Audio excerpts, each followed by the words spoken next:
कडूस businessman भाग 10. रणवीरने वहिनी तिला जवळ वाटताच ती पूर्णपणे घाबरली आणि तिने डोळे बंद केले.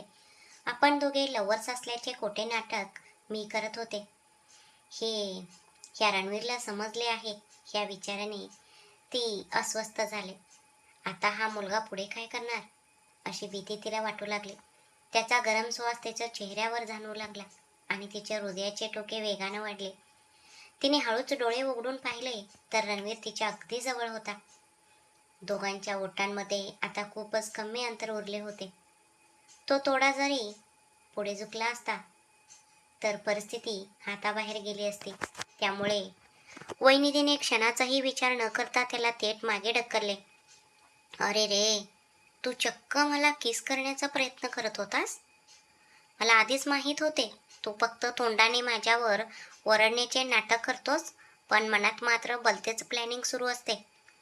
चुकून जरी तू मला किस केले असते तर मला माझे तोंड ॲसिडने स्वच्छ करावे लागले असते. वहिनीने एका दमात त्याला सुनावणे सुरू केले. रणवीर आपले कपाळ चोळत गप्प उभा राहिला. नेहमी अत्यंत शांत राहणारा हा मुलगा आता ह्या परिस्थितीतून स्वतःला कसे वाचवणार आणि काय उत्तर देणार याचाच विचार करत होता. सेटअप, तोंड बंद कर आता तुझे. मी आणि तुला किस करणार? एकदा आरशासमोर जाऊन स्वतःचा चेहरा बघ. आरसासुद्धा फुटून जाईल. मी तुझ्यावर नजर ठेवून आहे. स्वतःला खूप मोठी समजते ही. तुझ्याशी लग्न करायला हुंडा म्हणून काय फर्स्ट नाईटसाठी सोन्याचं बेड मागितलं आहे का मी? असे म्हणून त्याने नेहमीप्रमाणे बोलणे फिरवले. ह्या माणसासोबत बोलणेच अशक्य आहे. हो, तर महाराजांना फर्स्ट नाईटसाठी सोन्याचंच बेड हवाय का? लाकडी बेड चालणार नाही का?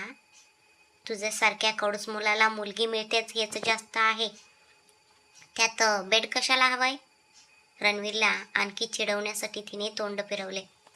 तिचे हे बोलणे ऐकून रणवीरला खूप राग आला. त्याने लगेचच तिचा हात पकडला आणि तो तिच्या अगदी जवळ जाऊन उभा राहिला. वहिनीचे हृदयाचे टोके पुन्हा एकदा वेगाने वाढू लागले. बापरे, हा मुलगा जेव्हा जेव्हा जवळ येतो तेव्हा नक्की काय होते मला? त्याच्या परफ्यूममध्ये एक वेगळीच जादू आहे ज्यामुळे मनावरचा ताबा सुटत चाललाय असे तिला वाटू लागले. खोटं बोलून स्वतःचा चेहरा असं का केला आहेस? तूच माझ्यावर नजर ठेवून आहेस ना? खरे काय आहे ते सांग. एवढेच नाही तर तू आणि त्या अविनाशने मिळून मला तुझ्या बॉयफ्रेंड का घोषित केले? एवढी हिंमत कुठून येते तुमच्यात असे खोटे बोलून फिरायची? रणवीरने तिच्याकडे रागाने पाहत विचारले. त्या अविनाशने याला सगळे काही सांगून दिले की काय? आजवर मी त्याच्याकडून जशी कामे करून घेत होते आता त्या सगळ्यावर पाणी फिरले गेले. पण ठीक आहे, जे झाले ते झाले. तसेही इथून पुढे मला ऑफिसला जायचेच नाही. आता थेट त्याच्या घरात हक्काने राहून राज करायचे. निधी, आता मागे फिरून उत्तर दे, नाहीतर हाच मॅटर धरून तो रोज तुला टार्चर करेल. वहिनीने स्वतःशीच विचार केला. भास्कर, आता तोंड बंद कर. माझ्यासाठी 100 मुले रस्त्यावर उभी राहून लाईन मारतात, पण मी कधी कुणाकडे वळूनही पाहिले नाही. मी आणि तुझ्यावर नजर ठेवीन. तसेही मला कॉन्ट्रॅक्टप्रमाणे टेम्पररी वाईफ बनवून तुझ्या घरी यावेच लागणार आहे ना? आपण दोघे नेहमी साप आणि मुंगूसासारखे भांडत असतो. आपण लव्ह मॅरेज केले आहे यावर कुणाचा विश्वास बसेल का? म्हणूनच मी अविनाश सोबत मिळून असे खोटे नाटक रचले. पुढे जाऊन आपल्यालाच ह्याचा फायदा होईल ना? रणवीर तिच्याकडे संशयाने पाहू लागला. त्याचा तो लुक खूपच वेगळा होता. काय काय बघतोयस असा? मी खरं सांगत आहे, ऑलरेडी विक्रांत माझा लव्हर आहे आणि तो किती हँडसम आहे हे तू स्वतः पाहिले आहे. मग मी कशाला उगीचच तुला माझा बॉयफ्रेंड म्हणेल? रणवीरची दिशाभूल करण्यासाठी तिने विक्रांत तिचा लव्हर असल्याचे खोटे सांगितले. ती तसे सांगताच रणवीरने लगेचच तिचा हात सोडला. तो खूप मोठ्या हँडसम आहे. जा आता, नटून थटून त्याच्या समोरच फिरत राहा. माझ्या डोळ्यांसमोर पुन्हा येऊ नकोस असे म्हणत रणवीर तिथून शांतपणे चालू लागला. चला, या विषयावरून तरी सुटका झाली. पण जेव्हा जेव्हा विक्रांतबद्दल चर्चा होते तेव्हा तेव्हा ह्या रणवीरचा चेहरा 10 किलो कारली खाल्ल्यासारखं कडू का होतो? वहिनीतीला काही समजेना. बहुधा वहिनीतीने विक्रांतचे कौतुक केल्यामुळे रणवीरला जलस वाटत असावे असा वहिनीतीने मनातल्या मनात विचार केला. माझ्या विकीसमोर हा रणवीर म्हणजे निव्वळ एक डमी पीस आहे. दिसायलाही आणि गुणांच्या बाबतीतही माझा विकी खूप सरस आहे. तिकडे रणवीर सुद्धा तिच्याबद्दल मनातल्या मनात एक वेगळाच टॉर्चर सहन करत होता. हँडसम म्हणे हँडसम, माय फूट. त्या विक्रांतमध्ये असे काय विशेष आहे कोणास ठाऊक? वहिनी तर त्याला डोक्यावर घेऊन नाचत असते. तो विकृत माणूस आणि ही नखरेबाज मुलगी, दोघांची जोडी अगदी परफेक्ट मॅच आहे. ते दोघेही कसेही मरू देत, मला काय त्याचे. जोपर्यंत सर्व प्रॉपर्टी माझ्या नावावर होत नाही तोपर्यंतच मला ह्या वहिनीला सहन करावे लागणार आहे. एकदा का माझे काम झाले की ती स्वतःच इथून क्विट करेल. त्यानंतर लग्नाचे विधी सुरू झाले. लग्नाला आलेले सर्व पाहुणे तिथले अरेंजमेंट्स पाहून खूप खुश झाले होते. दुसऱ्या दिवशी एका छान रेस्टॉरंटमध्ये रिसेप्शन होणार असल्यामुळे सध्या इथे जास्त पाहुण्यांना इन्व्हाइट केलेले नव्हते. या वहिनीतीने माझ्या आयुष्यात येऊन मला काय काय करायला लावत आहे. कोल्हापूरच्या जवळच्या एका रिसॉर्टमधील लॉनवर लग्न. ओ गॉड, ही तर जणू अपशकुनी ब्रँड अँबॅसिडर आहे.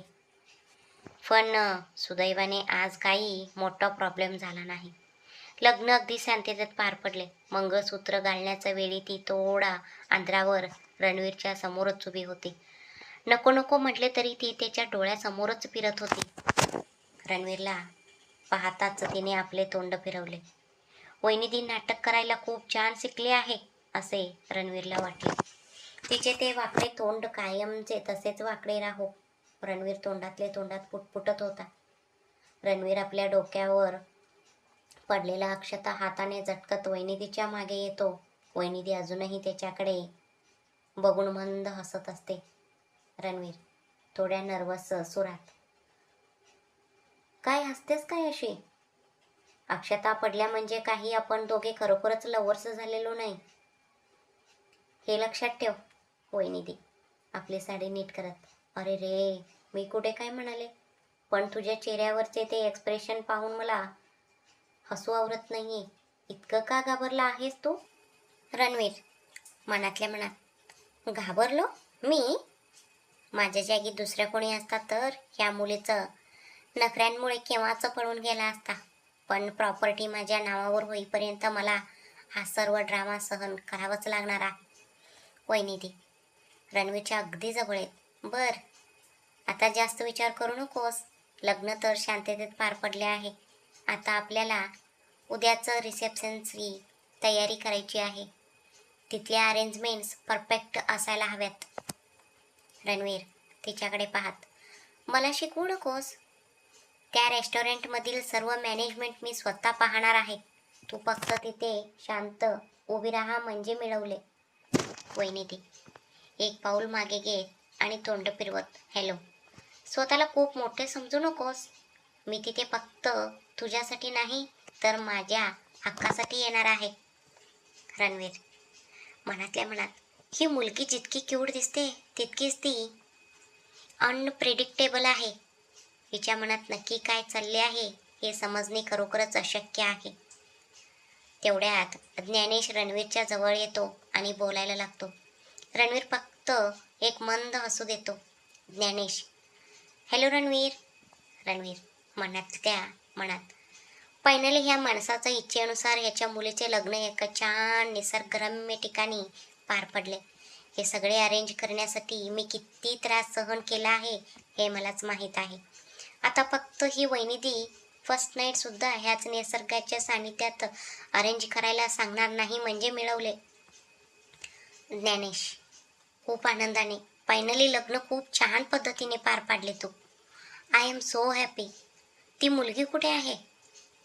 तिनेच ही छान थीम सुचवली होती ना? तिला सुद्धा एकदा थँक्स म्हणायला हवे होते. रणवीर मनातल्या मनात, हा हा हा हा, कष्ट करून गामगळून सगळी कामे मी केली आणि थँक्स मात्र तिला सांगायचे? तिने असे काय मोठे तीर मारले आहेत? एक काम सुद्धा धड न करणारी ती एक नंबरची आळशी मुलगी आहे. तिच्या ह्या अजब डिझाईनमुळे आज आमच्या पूर्ण वनवास झाला आहे. ज्ञानेश रणवीरला विचारात पडलेले पाहून पुन्हा विचारतात, रणवीर काय विचार करतो आहेस? ती मुलगी कुठे गेली? रणवीर मनातल्या मनात, सर्वात आधी पेमेंटबद्दल बोलायला हवे. एखाद्या साध्या मंडपात लग्न उरकण्याऐवजी या फॉरेस्ट ड्रीम वेडिंगच्या नावाने हिने माझ्या फार जीव खाल्ला आहे. आता मी तिच्याकडून पैसे कसे वसूल करतो ते बघा. जेवढं खर्च झालं आहे ना त्याच्या डब्बल वसुली करणार मी तिच्याकडून. रणवीर ज्ञानेश यांच्याकडे पाहत, ती बहुतेक जेवायला गेली असावी. एवढे मोठे काम करून ती खूप थकून गेली असेल ना. तुम्ही तिला स्वतः पर्सनली मीट करून थँक्स म्हणून टाका. ज्ञानेश रणवीरशी बोलत पुढे चालू लागतो. रणवीर अगदी नम्रपणे त्याचे बोलणे ऐकतो. ज्ञानेश, हो नक्कीच रणवीर, पण मी तुला अजून काहीतरी सांगणार होतो. वाईट वाटून घेऊ नकोस. रणवीर हसत, अरे नक्की सांगा सर. काळजी करू नका. मनातल्या मनात, जोपर्यंत पेमेंट पूर्ण हातात येत नाही तोपर्यंत मला ह्यांच्यासमोर असेच नाहीच वागावे लागणार आहे. ज्ञानेश, तू आणि निधी जेव्हा एकत्र असतात तेव्हा खूप क्यूट दिसता. तुमची जोडी खरोखरच खूप छान दिसते. मला जे वाटले मी बोललो, अन्यथा काही वेगळा विचार करू नकोस. असे म्हणून ज्ञानेश हसत तिथून निघून जातो. रणवीर मनातल्या मनात, ह्या माणसाला लग्न घरात काय बोलावे ह्याचं कॉमन सेन्स नाहीये का? वय झाले तसे डोळे सुद्धा गेले आहेत वाटतं ह्यांचे. आम्ही दोघे एकत्र क्यूट दिसतोय म्हणे. काय हे माझे बॅड लक आहे. रणवीर मनातल्या मनात ज्ञानेशला नावे ठेवत जेवणाच्या टेबलकडे जाऊ लागतो. तिथे वैनिधी आधीच बसलेली असते. रणवीर मनातल्या मनात, ही तर आधीच इथे येऊन हजर झाली आहे. ह्या मुलीला देवाने काय खाण्याचं स्पेशल वर दिला आहे कोणास ठाऊक. कितीही खाल्ले तरी हिचे पोट कधी भरतच नाही. रणवीर जाऊन वैनिधीचं शेजारी असलेल्या रिकाम्या खुर्चीवर बसतो. रणवीरला शेजारी बसलेले पाहताच ती नाक मुरडते आणि दुसरीकडे तोंड फिरून बसते. तेवढ्यात वाढपी सर्वांच्या पानात जेवण वाढायला सुरुवात करतात. वैनिधीच्या पानात जेवण वाढताना रणवीर वाढप्याला थांबवतो. रणवीर वाढप्याकडे पाहत, अरे तिच्या पानात अजून थोडे जेवण वाढा. ती खूप लाजाळू आहे. स्वतःहून तोंड उघडून कधी मागणार नाही. इतक्या कमी जेवणाने हिचे अर्ध पोट सुद्धा भरणार नाही. वाढपी आपले हसू दाबत वैनिधीच्या पानात अजून थोडे जेवण वाढून पुढे निघून जातो. वैनिधी रणवीरकडे रागाने पाहत हळूच दात ओठ खाऊन बोलते, वैनिधी, तू मला शांततेने जीव सुद्धा देणार नाहीस का? नक्की काय प्रॉब्लेम आहे तुझा? तू मला फक्त टॉर्चर करण्यासाठीच इथे आला आहेस का? मग रणवीर हसत आणि चेष्टा करत, अगं मला उगाच नावे ठेवून तुझा मौल्यवान टाइम वेस्ट करू नकोस. लवकर खाऊन संपव. पटापट खाल्ले तर अजून 2 राऊंड्स सहज मारू शकशील. नाहीतर पुढच्या पार्टीचे लोक तुला उठवून तिथे बसायला लागतील. रणवीरचे हे बोलणे ऐकून वैनिधी चिडते, पण जेवताना भांडण करणे योग्य नाही म्हणून ती रणवीरकडे एक रागीट लुक देते आणि पुन्हा जेवणावर फोकस करते. रणवीर मनातल्या मनात, फक्त हे एकच काम ही मुलगी अगदी परफेक्ट आणि मन लावून करते. तेवढ्यात वाढपी घाईघाईत येतो आणि वैनिधीच्या पानात पापड न वाढताच पुढे निघून जातो. ते पाहून रणवीरला हसू आवरत नाही. रणवीर हसत वैनिधीला चिडवण्यासाठी, अरे रे, हा तर खूप मोठा क्राईम झाला. तुझ्या पानात पापड न वाढताच तो निघून गेला. पण काही प्रॉब्लेम नाही. हा घे माझा पापड. तुला बांधण्यासाठी आणि नखरे करण्यासाठी एनर्जी पाहिजे ना, मग का हा पापड. वैनिधी मनातल्या मनात, मी हा पापड नाकारायला हवा होता, पण मला खूप भूक लागली आहे. वैनिधी लाज लज्जा सोडून रणवीरच्या पानातलं पापड उचलते आणि कुरकुर खाऊ लागते. रणवीर तिच्याकडे आश्चर्याने पाहत राहतो. वैनिधी काता काता रणवीरची खोट्या कौतुकाने जिरवण्यासाठी, वाव, तुमचे मन इतके मोठे आहे हे मला माहीतच नव्हते. तुम्ही 100 वर्ष सुखात जगा. तुमचे घराणे तर आधीपासूनच दानधर्मासाठी प्रसिद्ध आहे. त्यातही इतरांना मदत करण्यात तुमचा हात कोणी धरू शकत नाही. तुम्हाला अजिबात वाईट वाटणार नाही याची मला खात्री आहे. म्हणून मी ही स्वीट डिश सुद्धा घेते आहे. असे म्हणून वहिनी ती रणवीरच्या पानातला मैसूर पाक उचलते आणि ते तोंडात कोंबते.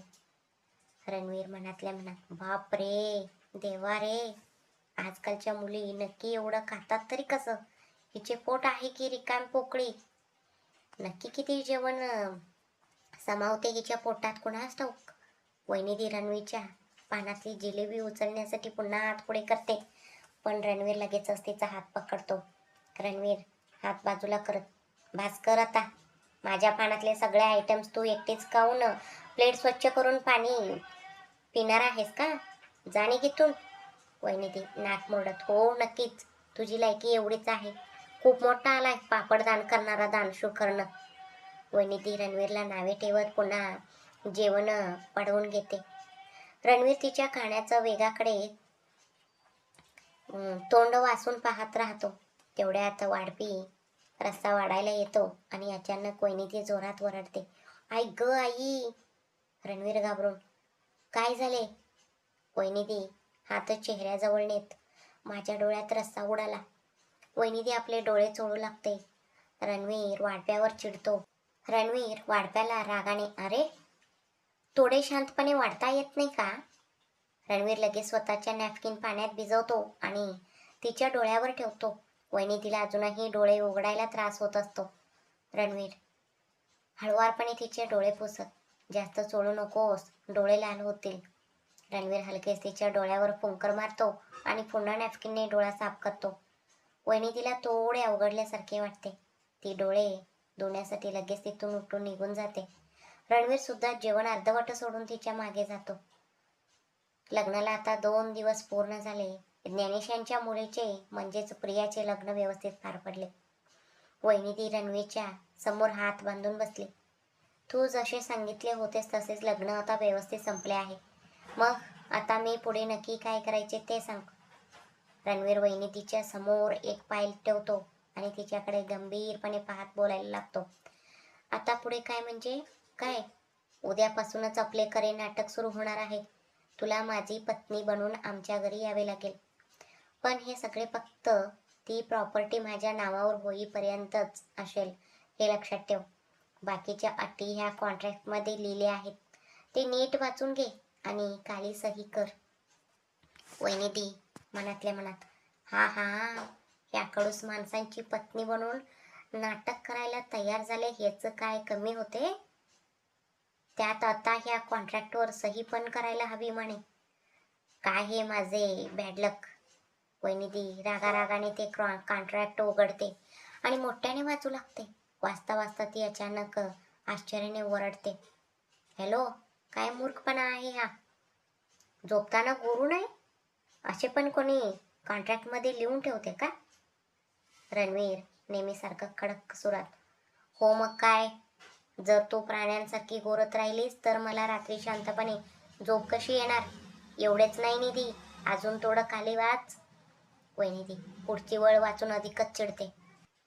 कंबर दिसेल असे कपडे घालू नयेत. वहिनी तिथे वाचून रणवीरकडे डोळे मोठे करून रागाने पाहू लागते. तिचा पारा इतकं चढतो की त्याचा गळा दाबून टाकावा असे तिला वाटू लागते. ती चिडून रणवीरला सुनावते, मला माहीत आहे मी जर कंबर दिसेल असे कपडे घातले तर तुझा स्वतःवरचं कंट्रोल सुटेल. मी मुळातच एक मिस ब्युटी आहे. माझ्या एका लुकवर फिदा न होणारे मुले शोधूनही सापडणार नाहीत. तुला स्वतःवर विश्वास नाहीये म्हणूनच तू ही कंडिशन ठेवली आहेस ना? रणवीर तिचे हे बोलणे ऐकून वैतागून स्वतःचे कपाळ चोळतो आणि मनातल्या मनात विचार करतो, बाप रे देवा रे, भिंतीवर डोके आपटून घ्यावे असे वाटते आहे. तिचे बोलणे ऐकून रणवीर खूप चिडतो आणि तिच्याकडे रागाने पाहत ओरडतो, तुझ्या डोक्यात असलेले हे जे काही भ्रम आहेत ना ते मी कोणत्या ना कोणत्या दिवशी नक्की बाहेर काढेन म्हणे मिस ब्युटी. तुझे हे स्वभावाचे पुराण ऐकले ना तर एखाद्या माणूस थेट फिरीत उडी मारून सुसाईड करेल. जास्त न बोलता गुपचूप तिथे सैन कर आता. वहिनी त्या कॉन्ट्रॅक्टमधील पैशांचा आणि मुख्य व्यवहाराचा भाग वाचू लागते. वहिनी पुन्हा मनातल्या मनात वाचताना, जोपर्यंत प्रॉपर्टी त्याच्या नावावर होत नाही तोपर्यंतच मी त्याची पत्नी असेन. पण पत्नी म्हणून मला घरातील कोणत्याही गोष्टीवर अधिकार चालवता येणार नाही. त्याच्या संपत्तीत कोणत्याही वाटा मागता येणार नाही. फक्त पत्नी असल्याचे खोटे नाटक करावे लागेल आणि या सगळ्याचं बदल्यात मला मिळणारी रक्कम असेल 2 लाख. वहिनी पिकट हसत मनातल्या मनात विचार करते, वा रे वा, नेहमी फक्त पैशांचाच विचार करतो हा माणूस. पण ह्याच्या आयुष्यातून दूर जाण्याआधी याला नात्यांची खरी किंमत काय असते हे मला नक्कीच पटवून द्यावे लागेल. वहिनी एक दीर्घ श्वास घेते, पेन उचलते आणि शेवटी त्या कागदावर आपली सैन करते. घरी आल्यानंतर वहिनी रूममध्ये खूप अस्वस्थ होऊन विचार करत असते. तिच्या पायाशी मुन्नू उड्या मारत खेळत असतो. वहिनी मनातल्या मनात, मी त्याच्या कॉन्ट्रॅक्टवर तर सही तर केली, पण आता मला खूप भीती वाटते आहे. ही गोष्ट तर माझ्या पप्पांना समजली तर माझे काय होईल? काहीही करून सर्वात आधी मला सूरजला याबद्दल सांगावे लागेल. वहिनी लगेच मोबाईल उचलते आणि सूरजला फोन करून तातडीने घरी यायला सांगते. ती टेन्शनमध्ये रूममध्ये इकडून तिकडे फिरत असते आणि तो ससा सतत तिच्या मागे मागे उड्या मारत फिरत असतो. वहिनी मुन्नूवर चिडून, ए मुन्नू, गुपचूप एका जागी जाऊन बस ना आता. मुन्नू तरीही तिचे ऐकत नाही आणि तिच्या मागे मागे फिरत राहतो. तेवढ्यात सूरज तिथे पोचतो आणि रूममध्ये येतो. सूरज घाईघाईने रूममध्ये येत आणि मुन्नूला तिथे इकडे तिकडे धावताना पाहून, हे निधी, काय चालले आहे हे? तुला इथे राहायला जागा दिली म्हणून तू पूर्ण घराचं झू करून टाकला आहेस का? वहिनी एक मोठा दीर्घ श्वास घेत, अरे तसे काही नाही रे, हा माझा मुन्नू आहे. मला तो कोल्हापूर जवळच्या जंगलात सापडला होता. काही दिवसांपासून तो माझा सोबतच आहे. सूरज काळजीने आणि गंभीर होऊन, बर आता सांग, तुझं नक्की काय प्रॉब्लेम आहे? तू मला इतक्या अर्जंटली का बोलवून घेतले? तू जेव्हा जेव्हा असं अचानक कॉल करतेस ना तेव्हा तेव्हा माझी धडधड वाढते. आता नक्की काय मॅटर करून ठेवला आहेस तू? वहिनी सूरजकडे पाहत मनातल्या मनात, आता मी जी गोष्ट सांगणार आहे ना ती गोष्ट ऐकून ह्याला हार्ट अटॅक आला नाही म्हणजे मिळवले. वहिनी सूरजच्या हात पकडते, त्याला बेडवर बसवते आणि स्वतः त्याच्या समोर पाय दुमडून बसते. वहिनी सूरज, तुला एक गोष्ट सांगते, पण मी आता जे काही सांगणार आहे ते ऐकून तू माझ्यावर अजिबात वरडायचे नाहीस. सूरज तिचे बोलणे ऐकून भीतीने तुंकी घेतो आणि तिच्याकडे पाहत राहतो.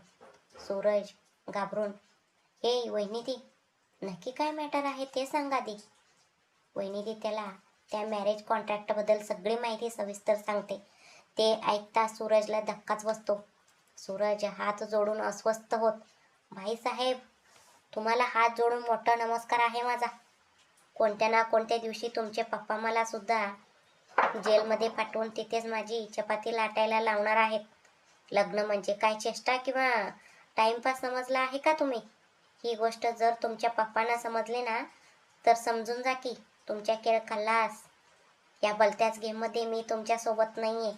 प्लीज मला यातून लांब ठेवा. मग वहिनी मनातल्या मनात, मला आधीच माहीत होते की हा असंच बोलणार. 1 नंबरचा बित्रा मुलगा आहे हा. वहिनी सूरजकडे पाहत, ठीक आहे रे, मला तुझी कोणतीही मदत नको. पण जर पप्पांनी माझ्याबद्दल काही चौकशी केली तर फक्त परिस्थिती मॅनेज करून घे. तेवढे केलेस तरी माझ्यासाठी खूप होईल. सूरज स्पष्ट नकार देत, नाही, मला ह्याच्याशी काहीही देणे घेणे नाही. माझा आणि या गोष्टीचं दूर दूरपर्यंत काहीही संबंध नाही. हे मी आधीच क्लिअर करतोय. वहिनी मनातल्या मनात, आता नक्की काय करू मी? मला ह्याची मदत तर खूप गरजेची आहे. जर मी पप्पांसमोर एकटीच पकडली गेले तर मला खूप वरडा खावा लागेल. जर कोणी सोबत असले की मनाला पण एक धीर मिळतो. वहिनी गंभीर होऊन विचार करत असतानाच अचानक तिच्या डोक्यात एक भन्नाट आयडिया येते. वहिनी चेहरा उदास करते आणि सूरजला आपल्या जाळ्यात ओढण्यासाठी नवीन चाल खेळायला सुरुवात करते. वहिनी ठीक आहे रे, राहू दे मग. मला वाटले होते की सूरज हा माझा एकमेव चांगला जिगरी दोस्त आहे. त्याच्या लव्ह स्टोरीला हेल्प करावी म्हणूनच मी हे सगळे करायला तयार झाले होते. पण तुला मदत करायची नसेल तर सोडून दे, काही गरज नाही. सूरजचे डोळे हे ऐकून मोठे होतात. तो आश्चर्याने तिच्याकडे पाहू लागतो. सूरज गोंधळून, हे वहिनी नक्की काय बोलते आहेस तू? माझं लव्ह मॅटर आणि तुझ्या ह्या कॉन्ट्रॅक्ट मॅरेजचा काय संबंध आहे? वहिनी मुद्दाम कानावरचे केस मागे सारत नाटक करते. अरे, मी ज्या घरात पत्नी बनून जात आहे ते घर तू ज्या मुलीवर मनापासून प्रेम करतोस ना, तिचेच आहे. मी तिथे तिच्या भावासोबत कॉन्ट्रॅक्ट मॅरेज करत आहे. मी विचार केला होता की तिथे गेल्यानंतर तुझ्याबद्दल थोडे गुणगान गाईन, तुझा चांगला बिल्डअप करेन आणि तिला तुझ्या प्रेमात पडायला भाग पाडेन. पण तुला ह्यात काही इंटरेस्ट नाही म्हटल्यावर मी तरी काय करू? सोडून दे आता. सूरज हे ऐकताच त्याचा भावना पूर्ण बदलतो. तो लगेच वहिनीचा हात पकडतो आणि खूप नाहीच वागू लागतो. हे निधी, रागवू नकोस ना यार. अशी अचानक माघार घेऊ नकोस. ही एवढी महत्वाची गोष्ट तुम्हाला आधी का सांगितली नाहीस? आता सांग मला नक्की काय करायचे आहे. तुझ्या पप्पांचा जो काही मॅटर असेल तो मी स्वतः सांभाळून घेईन. तू काळजी करू नकोस. पण प्लीज माझं लव्ह स्टोरीला कसाही प्रकारे ट्रॅकवर आणून दे. वहिनी मनातल्या मनात खूप खुश होते. फायनली हा स्वतःहून रस्त्यावर आला. स्वतःचे एवढे मोठे मन दाखवून मी ह्याला नक्कीच मदत करेन. ह्याच्या प्रेमकथेत माझे सुद्धा एक छोटीशी मदत असू दे. वहिनी सूरजकडे पाहत, ठीक आहे, पण तू दिलेला शब्द विसरायचा नाहीस. सूरज अगदी मनापासून होकार देत आपले डोके हलवतो. वहिनी मनातल्या मनात विचार करते, आता ही गोष्ट विक्रांतला सुद्धा सांगून ठेवलेली बरी. पुढे जाऊन जेव्हा मी त्याला प्रपोज करेन तेव्हा कोणत्याही प्रॉब्लेम यायला नको. दुसरीकडे सगळी तयारी पूर्ण करून रणवीर छान आवरून देवळापाशी वहिनीसाठी वाट पाहत आणि सतत आपल्या घड्याळाकडे पाहत असतो आणि मनातून खूप चिडलेला असतो. रणवीर मनातल्या मनात, ह्या मुलीला अजिबात टाइम सेन्स नाही आहे का? मला इथे येऊन पूर्ण 1 तास झाला आहे पण हिचा अजून पत्ता नाही आहे. चेहऱ्यावर नक्की किती किलो मेकअप तापते आहे कोणास ठाऊक. शेवटच्या क्षणी हिने काही गडबड केली नाही म्हणजे मिळवले. रणवीर रागाने पुन्हा तिला फोन लावण्याचा विचार करतो. तेवढ्यात समोरून वहिनी आपली साडी नीट करत येताना त्याला दिसते. ती राणी कलरच्या साडीमध्ये खूप क्यूट दिसत असते. रणवीरने सुद्धा लग्नासाठी एकदम क्लासी फॉर्मल शर्ट आणि ट्राउझर घातले होते. वहिनी पळत पळत रणवीर जवळ येते आणि दापा टाकत उभी राहते. तिने साडीसोबत साधे काचेचे झुमके घातले होते आणि इतर कोणतेही जड दागिने घातले नव्हते. तिच्या कपाळावरची टिकली थोडी बाजूला सरकली होती. रणवीरने ती हळूच नीट करत अगदी मध्यभागी लावली. वहिनीने आपले डोळे मोठे करून रणवीरकडे रागाने पाहिले. रणवीर तिला चिडवण्यासाठी, अरे, एवढे मोठे मोठे डोळे करून पाहू नकोस, खूप विचित्र दिसतेस. डोळ्यांचा बावल्या बाहेर आल्या ना तर अवघड होईल. वहिनी रागाने रणवीरकडे पाहत, जर ह्याच कारणाने तू मला स्पर्श करण्याचा प्रयत्न केलास तर मी तुझे डोळेच बाहेर काढेन. मी आधीच तुला सांगून ठेवले आहे, मला पुन्हा कधीही अशी हाक मारण्याची नाही. कारण आता तू काही माझा बॉस नाहीयेस. रणवीर मनातल्या मनात, ह्या मुलीचं डोक्यावर 2 टप्पे मारून हिची उंची अजून लहान करून टाकावी असे वाटते आहे. ऑफिसमध्ये असताना मी हिला सहन करत होतो, पण आता ही रोज 24 तास माझ्या डोळ्यासमोर फिरणार आहे. माझ्या आयुष्याचे आता नक्की काय होणार आहे देव जाणे. रणवीर तिच्या अगदी जवळ जात, मी तुझा बॉस नाहीये तर काय झाले, मी तुझा हजबंड आहे ना. रणवीरचे हे बोलणे ऐकून वहिनी अधिकच चिडते आणि पुन्हा डोळे मोठे करते.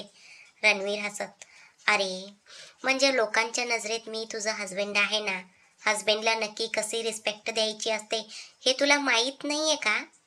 वहिनी तोंड फिरवत, अरे तुझ्या त्या अग्रीमेंटमध्ये असा कोणताही नियम तू लिहिलेले नव्हतास, लक्षात ठेव. रणवीर मनातल्या मनात, बाप रे, काय मुलगी आहे ही. हिने नक्कीच माझ्या घरच्यांसमोर माझी इज्जत काढण्याचं प्लॅन केला आहे असे वाटते आहे. रणवीर तिच्याकडे पाहत, तुला नक्की कशा प्रकारे नियंत्रणात ठेवायचे हे मला चांगलंच माहीत आहे, असे म्हणत त्याने आपल्या खिशातून मंगळसूत्र बाहेर काढले. वहिनी ते मंगळसूत्र पाहून एकदम घाबरते आणि अडकळत बोलते, अरे रे, नाटकाचे लग्न आहे म्हणून मला इथे बोलावून घेतले आणि आता खरोखरच मंगळसूत्र बांधायला आलास? हे बघ, हे सगळे अजिबात बरोबर नाहीये. मी आता जोरात ओरडून लोकांना गोळा करेन आणि ते मोठं मॅटर करून टाकेन. रणवीर मनातल्या मनात, ह्या मुलीला मंगळसूत्र बांधून मी कोणत्या संकटात जाऊ? आता जो टार्चर सहन करतोय तो काय कमी आहे? रणवीर तिला सुनावत, शटाप, तोंड बंद कर आता तुझे. मी कशाला तुला मंगळसूत्र बांधू? हे घे, तूच पकड आणि स्वतःच्या गळ्यात घालून घे. आणि तुझा हा ओव्हर इमॅजिनेशनचा जो काही आजार आहे ना, तो जरा कमी कर. रणवीरने ते मंगळसूत्र थेट तिच्या हातात दिले. त्याने सांगितल्याप्रमाणे वहिनीने स्वतःच ते मंगळसूत्र आपल्या गळ्यात घातले. रणवीर तिथून चाललेल्या एका मुलाला थांबवत, एक्सक्यूज मी, प्लीज आमच्या दोघांचा एक छान फोटो काढून द्याल का? रणवीरने आपला मोबाईल त्या मुलाच्या हातात दिला. वहिनीने संशयाने आणि जणू त्याला गिळून टाकेल अशा रागिष्ट नजरेने रणवीरकडे पाहत विचारले, कशासाठी हवाय तुला फोटो? रणवीर, अरे, ह्या फोटोची एक कॉपी काढून छान फ्रेम करून ती बेडरूममध्ये एक, बाथरूममध्ये एक, हॉलमध्ये एक आणि किचनमध्ये एक लावायची आहे मला. हे ऐकून वहिनीचा चेहरा रागाने लाल होतो. रणवीर तिच्या कानाजवळ वाकून हळूच बोलतो, अरे वेडे, मॅरेज सर्टिफिकेट इन्शुरन्ससाठी प्रूफ म्हणून नको का? तिथे आपल्या लग्नाचा फोटो द्यावा लागतो. हे घे, आता हा हार गळ्यात घाल. रणवीरने स्वतःच्या हातातील हार तिच्या गळ्यात घातला. वहिनीने सुद्धा चिडून दुसरा हार रणवीरच्या गळ्यात घातला. फोटोग्राफर मुलगा, ओ हो, नवीनच लग्न झाले आहे का सर? सुपर जोडी आहे तुमची. जरा जवळ येऊन उभे राहा ना प्लीज. रणवीर मनातल्या मनात, सुपर जोडी म्हणे, काय नजर आहे या मुलाची. मग दोघंही फोटोसाठी जवळ येऊन उभे राहतात. फोटोग्राफर मुलगा, सर, मॅडमच्या खांद्यावर हात ठेवा ना, म्हणजे फोटो खूप छान येईल. आणि मॅडम, तुम्ही पण थोडी स्टाईल करा. रणवीर वहिनीच्या कानात हळूच पुटपुटत, ये नखरेबाज मुलगी, जरा स्टाईल कर ना, नाहीतर लोकांना वाटेल आपल्या जबरदस्तीने लग्न लावून दिले आहे. रणवीरने तिला जवळ ओढले आणि वहिनीने सुद्धा छान हसून पोज दिली. दोघांचा तो सुंदर फोटो मोबाईलमध्ये क्लिक झाला. रणवीर त्या मुलांकडून मोबाईल परत घेत थँक्स म्हणाला. वहिनी खूप थकल्यासारखं आवणत, अखेर संपले का आपले हे लग्न? रणवीर, नाही, यानंतर आपल्याला सब रजिस्टर ऑफिसला जावे लागेल. तिथली प्रोसेस झाली की मग सगळे संपेल.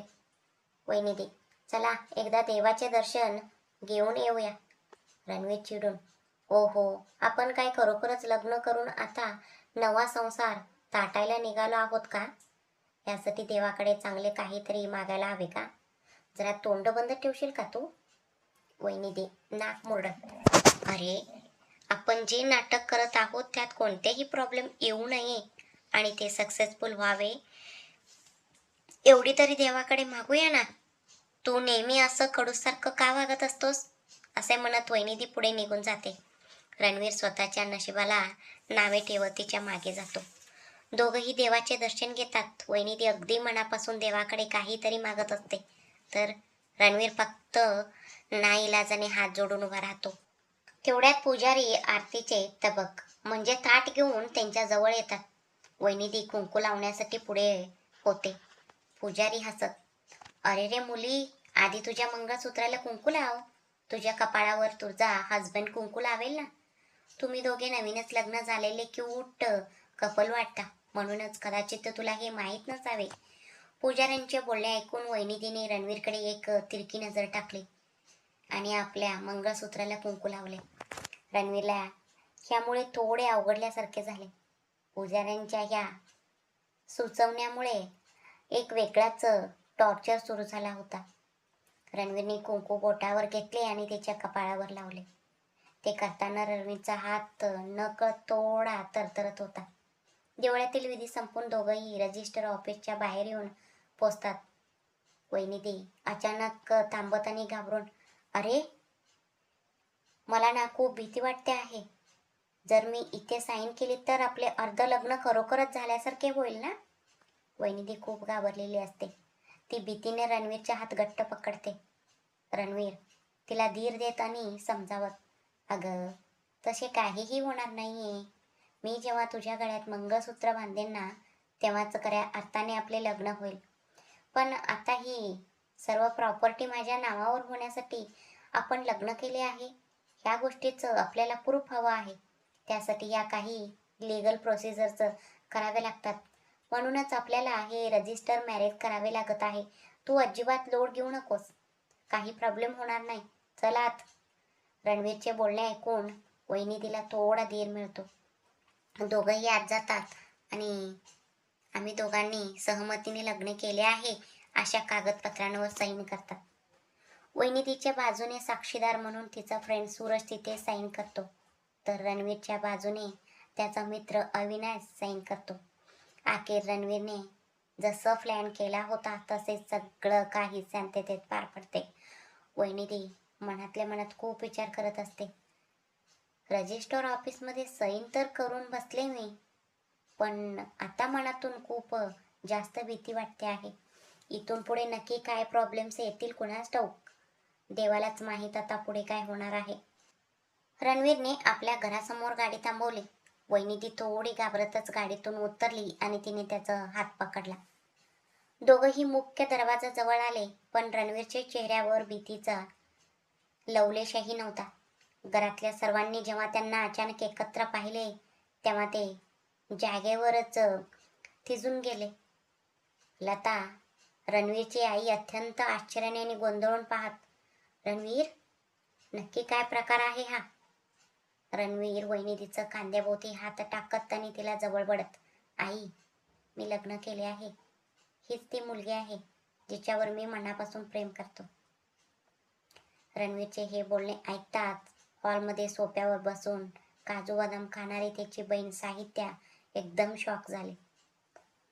तिच्या हातातील वाटी निसटून थेट खाली पडली. वहिनी मनातल्या मनात खूप खुश होत. यस, फायनली आमचा हा ड्रामा खऱ्या अर्थाने सुरू झाला आहे. आता फक्त रेडी 1 2 3 म्हणायचे आणि अभिनय सुरू करायचा. तेवढ्यात लता आनंदाने डोळ्यात पाणी आणत, अरे रे, किती गोड बातमी दिलीस माझा मुला. मी नक्की काही स्वप्न तर पाहत नाहीये ना? साहित्या, तू अशी उभी राहून काय बघते आहेस? जा लवकर पळत जाऊन अक्षता आणि आरतीचे ताट घेऊन ये. वहिनी मनातल्या मनात स्वतःचे कपाळ चोळत, अरे देवा, आता शॉक होण्याची वेळ माझी आहे. मी तर वेगळाच विचार करून आले होते. वहिनी अजून काही विचार करणार तेवढ्या साहित्य पळत गेली आणि आरतीचे ताट घेऊन वहिनीच्या समोर येऊन उभी राहिली. साहित्या हसत वहिनीला आरती ओवाळत, वहिनी, जरा तुमच्या हस्बंडचे नाव घ्या ना. वहिनी मनातल्या मनात पुन्हा चक्रावून विचार करते, बाप रे, मला तर जणू एखाद्या गर्दीचं जत्रेत हरवल्यासारखे वाटते आहे. काय विचित्र फॅमिली आहे ही.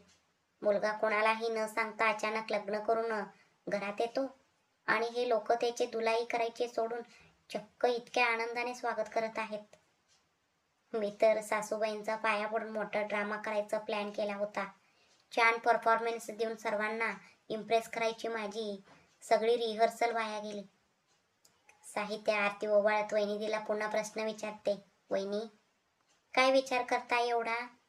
तुमच्या नावासोबत तुमचं हस्बंडचे नाव जोडून सांगा ना, तरच तुम्हाला घरात एंट्री मिळेल. वहिनी मनातल्या मनात विचार करते, नक्की काय नाव घेऊ मी ह्या खडूस माणसाचे? सतत डोक्यात येणाऱ्या विचित्र नावांच्या नादात मी तर ह्याचे खरे नावच विसरून गेले आहे. तेवढ्यात तिचा शेजारी उभ्या असलेला रणवीरने हळूच वैनिधीचा हाताला चिमटा काढला. तिचे लक्ष अचानक बाणावर आले. मग वैनिधी म्हणाली, वैनिधी रणवीर. लता, रणवीरची आई, आनंदाने वसांडून वाहत आणि वैनिधीकडे पाहत, अरे रे, माझे सून किती गोड आहे. माझीच नजर लागेल की काय हिच्यावर. चला आता गृहप्रवेशाचे माप ओलांडून आत्या. वैनिधी मनातल्या मनात तप्पून स्वतःशीच बोलते, बाप रे देवा रे, मी तर पूर्ण टायर्ड झाले आहे आज. इथून पुढे कसे होईल.